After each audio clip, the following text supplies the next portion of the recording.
오늘 시간에는 무기란 무엇인가에 대해서 한번 얘기해 보겠습니다. 무기는 십사무기라고 하죠. 어떤 것이냐면 시간, 우선 십사무기 혹은 어떤 땐 십무기 10개로도 얘기를 하고 하는데, 십무기로도 얘기를 하는데, 우선 시간이 어떤 그 대답할 수 없는 어떤 질문에 대해서 뭐 이런 거에 대해서 얘기를 하는 거죠. 처음에 전유경이라는 거에서 나왔고, 불경에서는 우선 시간에 대해서, 이 우주가, 이 세상이 시간이 시작이 있느냐 없느냐,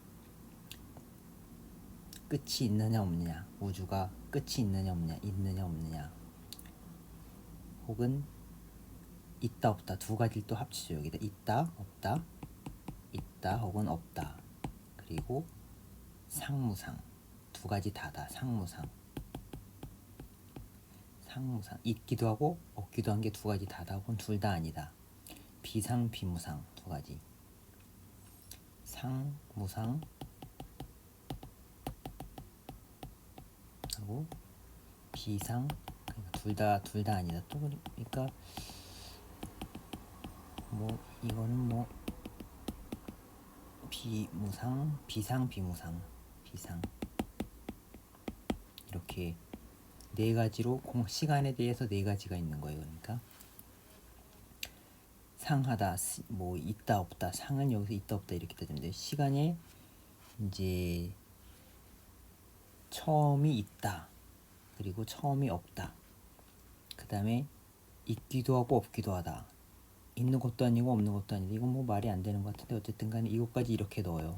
그렇게 이 두 가지를 넣었는데, 공간에 대해서도 마찬가지예요. 우주가 끝이 있느냐 없느냐, 우주가 그러니까 변이, 그 세계에 변이 있는가 없는가, 그러니까 맨 가생이가 있냐 없냐 이 얘기를 하는 거거든요. 끝이 있냐 없냐 이거죠. 그러니까 공간적으로, 마찬가지로 공간적으로 끝이 있다 혹은 없다, 그리고 있기도 하고 없기도 하고, 있는 것도 아니고 없는 것도 아니다, 이런 식으로 얘기를 하죠. 그리고 영혼과 열애의 사후,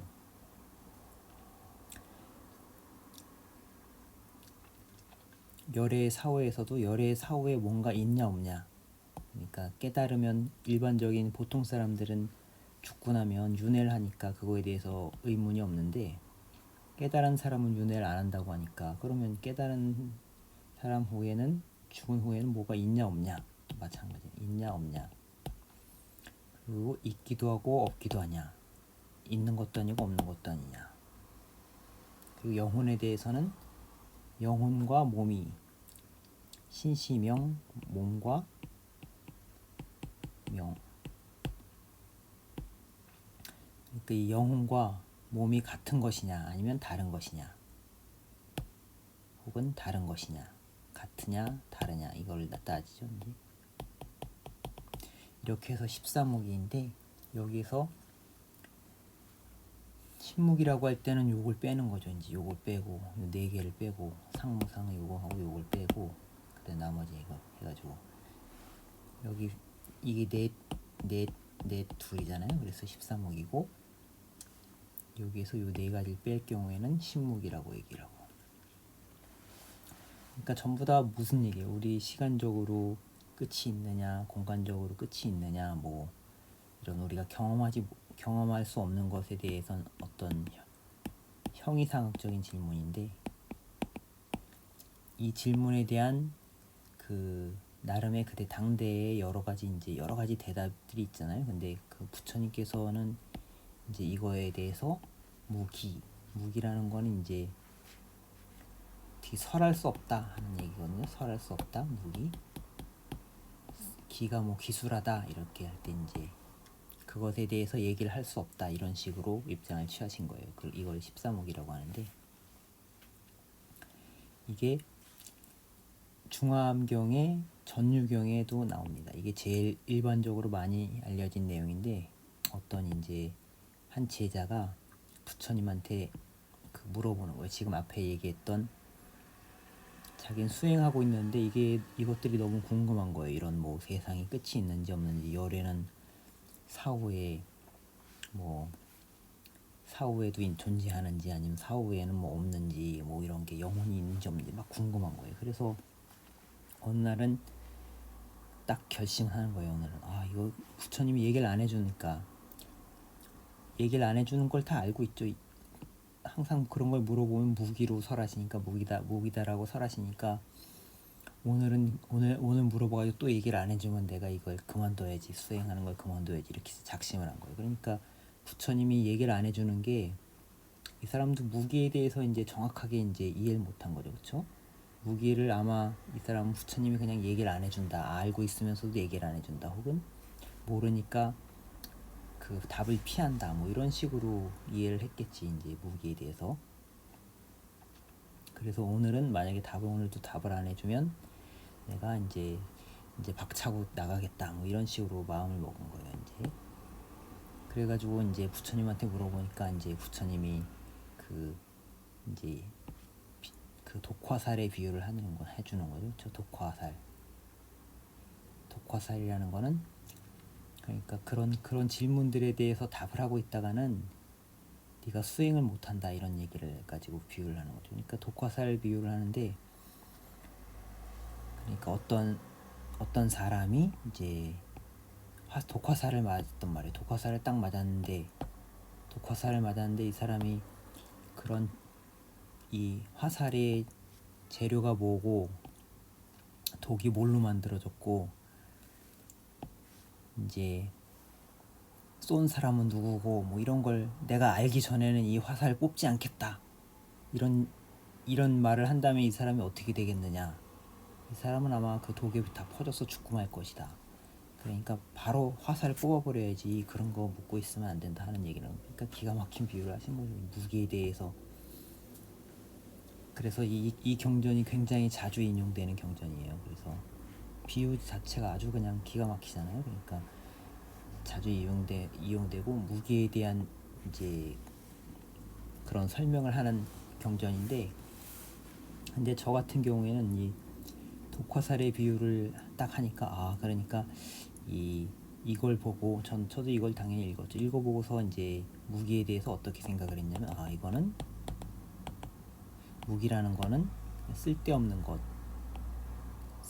것이고, 그 변두리의 것이고, 뭐 이거 맞긴 맞죠. 근데 그리고 일종의 그냥 이런 식으로만 이해를 했단 말이에요. 쓸데없는 것이고 변두리의 것이고 뭐 수행하는데 도움이 안 되는 거니까 이런 식으로만 이해를 했죠.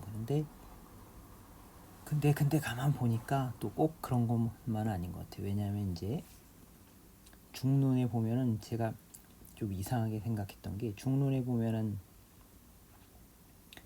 처음에 이제 앞부분에, 중론의 앞부분에 보면 용수보살이 이제 부처님께 대해서 귀경계를 쓴 게 있거든요. 부처님을 찬탄하면서 이제 이런 내용을 쓰는 건데, 근데 귀경계에 보면은 처음에 부처님을 찬탄하는데 첫 번째 뭐가 하나, 이제 뭔가 부처님이 어떤 위대한 분이시다고 얘기를 하고, 그다음에 두 번째로 부처님을 찬탄하는 이유가 뭐냐면 희론을 정멸케 하신 분, 희론을 정멸케 하신 분이라고 찬탄을 하시거든요.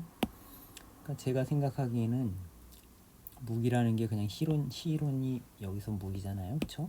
희론이라는 거 유희할 때 그 희론이라고 얘기하는, 희론이라는 거는 그냥 뭐 무기 같은 게 아무 쓸데없고 그냥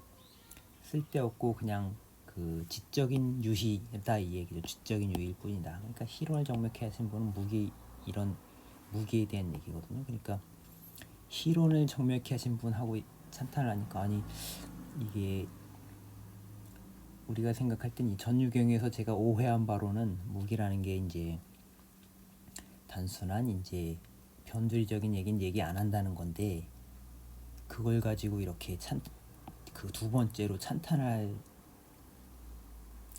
부처님을 찬탄하는데 두 번째 이유로까지 앞에까지 나오는 이유가 뭐지? 이런 식으로 생각을 했거든요.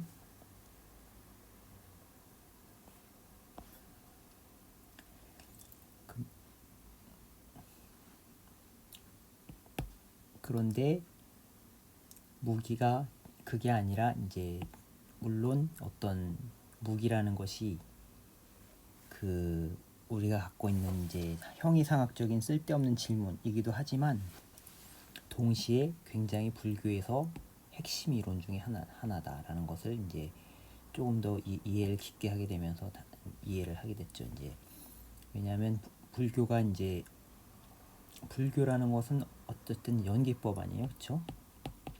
연기법이라는 건데 그 우선 무기에 대해서 이제 금방 그 14무기를 예전에도 한번 말씀을 드렸죠. 이제 그 뭐 평행세계 같은 거, 현대과학에서는 평행세계 같은 게 이제 무기에 해당한다 말씀을 드렸죠. 어쨌든 간에 이런 형이상학적인 것에 대한 답인데 불교의 핵심은 연기법 아니에요, 그렇죠? 근데 연기법은 뭐냐면 그 어떤 불교의 핵심이 있다면 이 외연을 불교의 연기법이 설명하는 것의 외연을 이제 바깥쪽은 무기란 말이에요. 그러니까 외연을 정해요. 바깥의 경계를 정해요. 바깥에 불교에서 설하는 것의 연기법 등 불교에서 설하는 것의 외연이 바로 이 바깥으로 넘어가면 이제 무기가 되는 거예요, 그렇죠?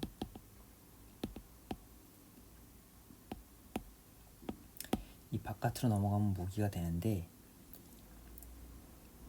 왜 그러냐? 이제 부처님은 이제 자기가 설하는 것에 그 말씀하시는 것에 어떤 영역을 굉장히 확 좁혀서 얘기를 하신 거예요. 연기법이라는 게 이제 그 무기를 더 잘 알면 바깥의 외연을 알게 되니까 연기법을 더 잘 알 수 있게 되는데 연기법이라는 게 그러니까 이런 그 형이상학적인 질문, 경험할 수 없는 것, 실체에 대한 질문, 영혼 뭐 이런 건 실체에 대한 질문 아니에요. 영혼, 특히나 영혼, 그렇죠? 그 14무기 중에 영혼에 해당되는 부분, 이거는 부처님께서 무아라고 얘기했잖아요, 그렇죠? 영혼에 해당해서는 대해서는 오온 중에서는 어떤 실체적인 것이 없다. 그래서 오온 중에서는 나가 없고 영혼에 대해서는 무기를 설하셨으니까 그러니까 연기법이 설명하는 부분은 우리가 경험하는 부분에 대한 얘기라는 거예요. 그러니까 연기법이 얘기하는 것은 그러니까 연기법에서 얘기하는 뭐 12연기에서도 유가 나오고 막 무가 나오고 이러잖아요, 그렇죠? 그런 걸 이제 실체적으로 설명을 하면 안 된다는 거지. 이 바깥의 경계가를 정해준다, 무기라는 것이. 그리고 연기법이 어떤 이제 실체적인 그런 설명은 아니다는 거지. 아니다라. 그러니까 이제 그러니까 결국 이런 무슨 얘기예요? 이제 불교에서 아상, 인상, 중생상, 수자상 이런 거가 다 이제 불교에서 핵심 이론들 아니에요? 이런 것이 없어야 된다. 보살이 금강경에 보면은 보살은 이런 아상, 인상, 중생상, 수자상이 없어야 된다. 이 얘기는 이게 다 이제 이게 뭐예요? 실체적인 사유 아니에요, 그렇죠? 실체적인 사유에 대해서 뭐예요? 무기라고 할 수 있는 거. 이건 다 무기. 실체적인 사유에 대해서 다 무기라고 할 수 있는. 그러니까 이게 무기는 꼭 그 변두리적 얘기인 게 아니라 불교에서 어떤 대부분의 형이상학적인 이론에 대해서 답하는 방법이라는 거지. 어떤 답하는 그거에 대해서 얘기하지 말자 꼭 이런 게 아니라 실체적인 사유에 대해서 어떤 경험할 수 없는 형이상학적인 것 혹은 실체적인 것도 우리 경험할 수 없는 거 아니에요, 그렇죠? 실체적인 사유에 대한 어떤 답변 방식이라는 거죠, 그렇죠? 이것에 대한 답변이에요, 답변. 얘기를 하지 않는다는 게 아니라 이게 무기가 답변이에요, 무기가 답이에요. 이 실체적인 사유에 대한 답이 곧 무기다. 이건 뭐 회피하거나 이런 게 아니라 이 무기라는 것은 어떤 실체적인 사유에 대한 회피 뭐 이런 것이 아니라 그런 거에 대한 답변이 될 수 있다. 그리고 그렇기 때문에 불교는 엄밀하게 자신이 얘기하고 싶은 영역을 어떤 경험하는 부분, 현상적인 부분으로 한정시켜서 얘기를 하는 거다. 그러니까 불교에 대한 어떤 그 영역을 분명하게 외연을 정해주는 거에 무기고, 그리고 연기법이라든가 이런 것이 다 현상에 대한 설이라는 것을 알 수 있는 그런 내용이다라고 할 수 있습니다.